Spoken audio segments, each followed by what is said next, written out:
አቶ እስክንድር ነጋ ለምናቀርብለው ጥያቄዎች መልስ ለመስጠት ፈቃደኛ ስለሆኑ እናመሰግናለን። ከቅርብ ጊዜ ወዲህ የእርሶ መገደል ወይም ሞት ዜና ባልተረጋገጡ የማህበራዊ መገናኛ ገጾች በስፋት ሲንሸራሸሩ ስንመለከት ነበር። በእርግጥ ስለ እርሶ ሞት ሐሰተኛ መረጃ ሲሰራጭ ለመጀመሪያ ጊዜ አይደለም። የሐሰተኛ መረጃ ስርጭቱ መነሻ ወይም ዓላማው ምን እንደሆነ የደረሱበት ነገር አለ? አሳጥረው ቢነግሩን። ከዚህ እንጀምር። እሺ፣ በጣም አመሰግናለሁ ታምራት።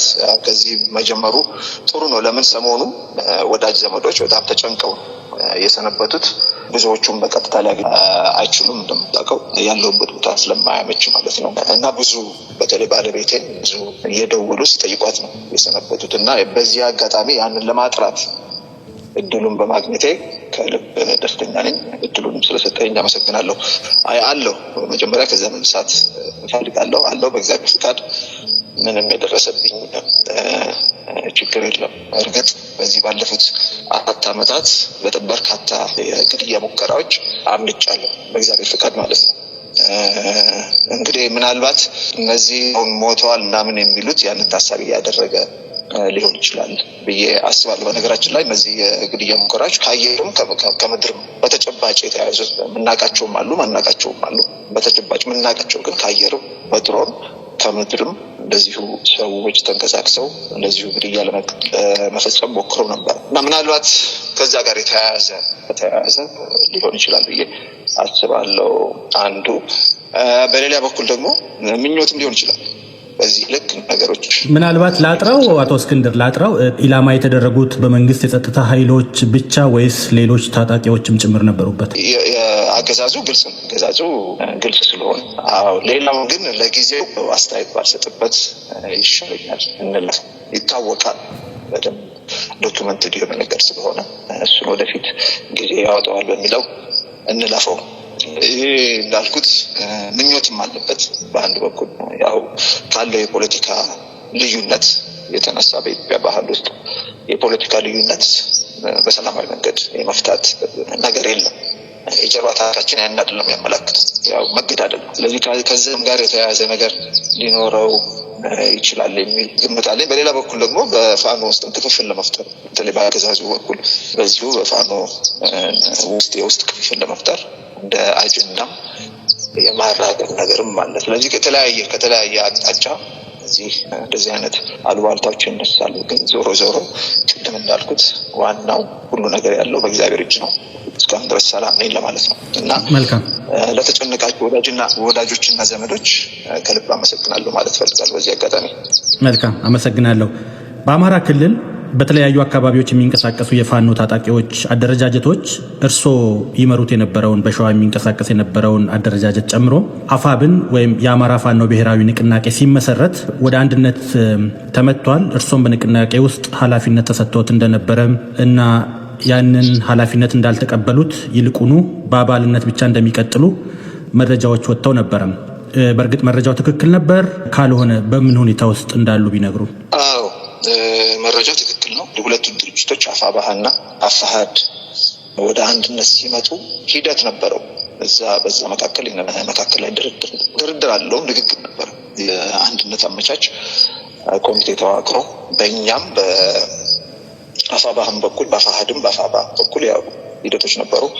ያው እንግዲህ በዚህ ሂደት ውስጥ አሁን በዚህ በፋኖ ትግል ውስጥ በአማራ ትግል ውስጥ በሀገራችን ላይ በውስጥ ያለ ምንም ጥያቄ በሌለው የሀሳብ ልዩነት አለ። ግን ከሀሳብ ልዩነቱ በላይ የገነነው ጎጠኝነት ነው። ጎጠኝነት ትልቅ ቦታ ይዞ በትግላችን ላይ እዚህ በአማራ ትግል ላይ የህልውና ትግል ላይ ትልቅ ደንቃራ ፈጥሯል። ያ ሲንጸባረቅ ነበረ። እንደገና ደግሞ ከፋኖም ከአማራ ውጭ የሆኑ ረጃጅም እጆች ገብተውበት ነበር እና እነዚያ ነገሮች ተደማምረው የሀሳብ ልዩነቱ እንዳልኩት ጎጠኝነቱ ከፋኖም ከአማራም ውጭ የሆኑ ረጃጅም እጆች ተደማምረው እኔ በአመራርነት ልቀጥል የማልችልበት ሁኔታ ነው የፈጠሩት።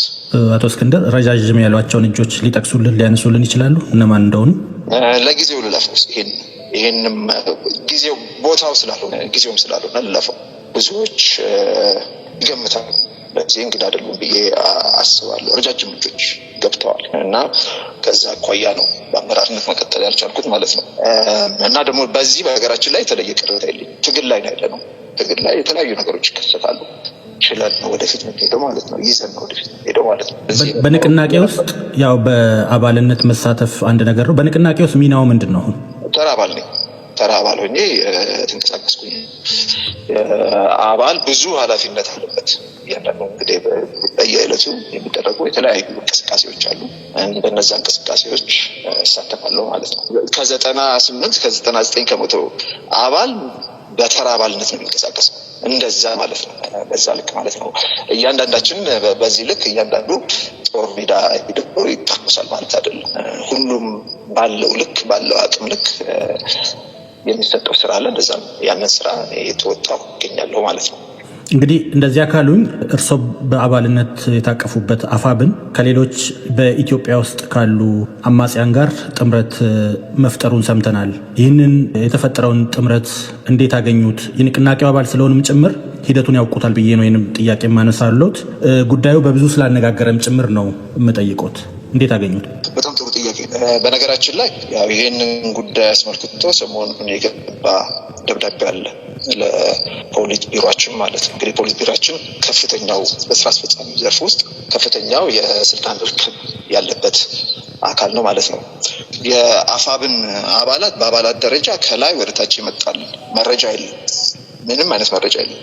ማንኛቸውንም ነገር እየሰማን እና እየተከታተልን ያለ ነው ከመገናኛ ብዙኃን። እንግዲህ ይህን አስመልክቶ ነው አፋብን አባላት ለፖሊት ቢሮ ደብዳቤ ያስገቡት ማለት ነው። እነዚህ በዛ ውስጥ 7 ነጥቦች ተካተዋል። ባጭሩ ሊሄዱ በጣም ወሳኝ ስለሆነ ምንድን ነው ይሄ የጽምዶ ጉዳይ እንግዲህ ላለፉት ጥቂት ወራት በመገናኛ ብዙኃን መጀመሪያ በትንሹ ነበር ብቅ ጥልቅ የሚል ጉዳይ ነበረ። በኋላ ግን ጉልበቱ እያየለ ሄዶ አሁን ሰሞኑ ደግሞ ባለፉት 2 ሳምንታት ውስጥ ጭራሽ አልቆለታል ተብሎ እየተነገረ ነው። ያውም በድርጅቱ ከፍተኛ አመራር አባላት ዘንድ ማለት ነው። ጥቂት ናቸው ኦፍኮርስ፣ ሁሉም የድርጅቱ አመራር አባላት እንደዚህ የሚሉት፣ ጥቂቶቹ ግን በዛ ልክ የተናገሩ ናቸው። ይሄ ማቀፉ ይሄ እንግዲህ አሁን ያለንበት ማቀፍ ነው። እንደምታውቀው ይሄ ጉዳይ በተለይ ህወሓትን በሚመለከት አፋብን ከመመስረቱ በፊት አፋሃድና አፋባሃ በነበረበት ጊዜ ይሄ ጉዳይ አየር ላይ ነበረ፣ ግን ባሉባልታ ደረጃ ነበረ እና በአፋባሃ በኩል በጣም ከፍተኛ የሆነ እንደ ቁጣ የሚቀሰቅስ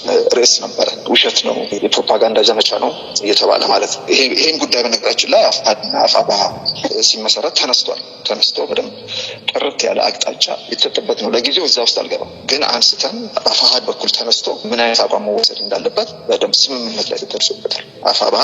አፋብን በዚህ ጉዳይ ላይ ምን አይነት አቋም መያዝ ይኖርበታል በሚለው ላይ ስምምነት ተደርሶበታል ለማለት ፈልጋለሁ። በነገራችን ላይ አፋሃድ እንደ ድርጅት ከአፋባሃ ጋር ለመዋሃድ አንድ ለመሆን ቀይ መስመር አስምሮ አቋም የወሰደበት እና የግድ በዚህ ጉዳይ ላይ መስማማት አለብን ያለው ይሄ ጉዳይ ብቻ ነው። ሌላውን በሙሉ አፋባሃ ያለውንም ቅድመ ሁኔታ የተቀበለው ባያምንበትም ማለት ነው። በጣም ብዙ ያላመነባቸው ጉዳዮች ነበሩ፣ ግን ለአንድነት ብሎ እዛን ጉዳዮች አሳልፎ ነው የሰጠው። አንድነቱ ይበልጣል፣ ያለምንም ቅድመ ሁኔታ አንድ መሆን አለብን በሚል ማለት ነው።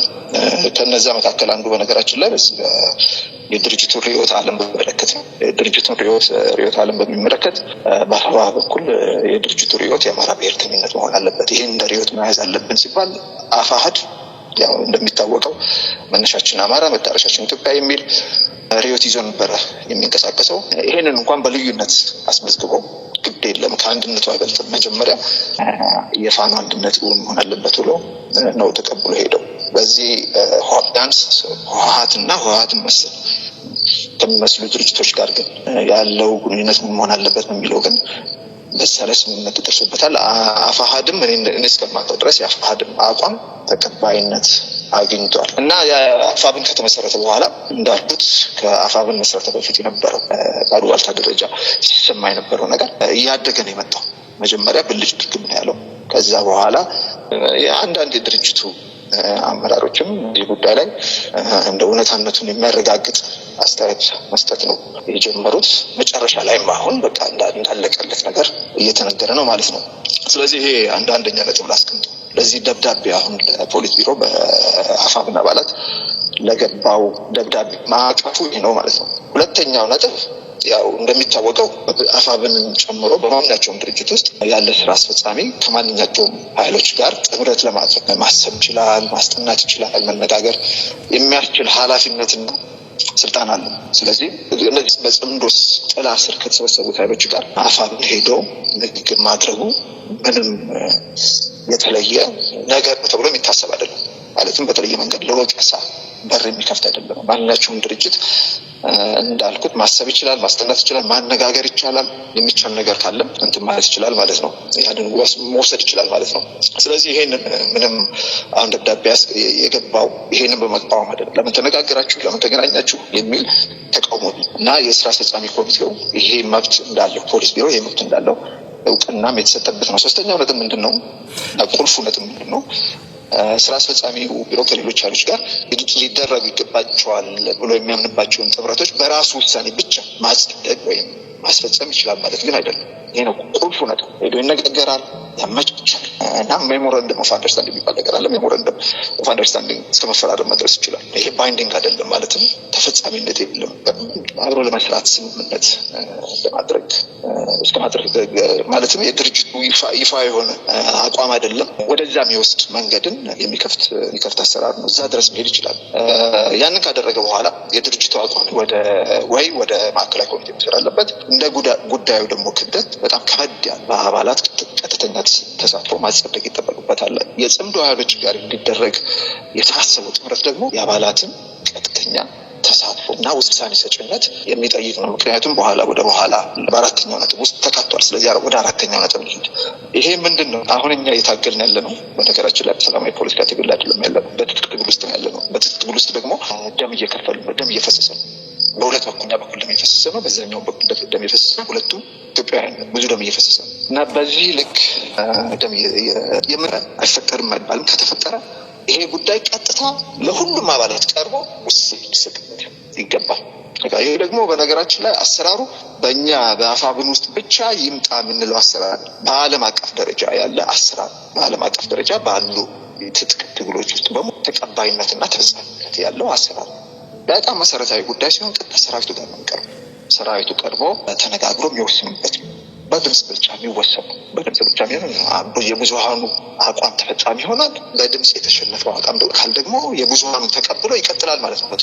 አሁን በጽምዶ ኃይሎች ጋር ሊፈጸም የታሰበው ስምምነት በየትኛው በምን ደረጃ ነው ያለው? በማዕከላዊ ኮሚቴ ደረጃ የሚወሰን ነው። ማዕከላዊ ኮሚቴ ማለት በነገራችን ላይ ህግ አውጪ፣ በአንድ ድርጅት ውስጥ እንደ ህግ አውጪ አካል የሚታይ ነው። በሱ ደረጃ የሚታይ ወይስ በቀጥታ የአባላትን ተሳትፎ የሚጠይቅ ነው ብለን ስንመዝነው ያለምንም ጥያቄ የአባላትን ቀጥተኛ ተሳትፎ የሚጠይቅ ነው። ለምንድን ነው እንደዚህ ነገር? የጀርባ ታሪካቸው በጽምዶ ኃይሎች ስር የተሰባሰቡ ድርጅቶች የጀርባ ታሪካቸው ስንመለከት በጸረ አማራነታቸው እና በጸረ ኢትዮጵያዊነታቸው የሚታወቁ ናቸው። እኛ የለጠፍንባቸው ስም ሳይሆን ዓለም የሚያውቀው ማንነታቸው ነው። እንግዲህ እነሱ ያን ያስቀመጡበት የራሳቸው ህይወት ዓለም የራሳቸው ታሪክንም ፖለቲካንም የሚመለከቱበት መነጽር አለ። ያ ትክክል ነው ትክክል አይደለም የሚለው ሌላ ጉዳይ ሆኖ ግን እነዚህ ልክ የሚታወቁ ናቸው። ስለዚህ ከነዚህ ኃይሎች ጋር ጥምረት ይደረግ ከተባለ እና እኛ ደግሞ እንደ ፋኖ የወጣ ነው ከነዚህ ኃይሎች ጋር ለመታገል ነው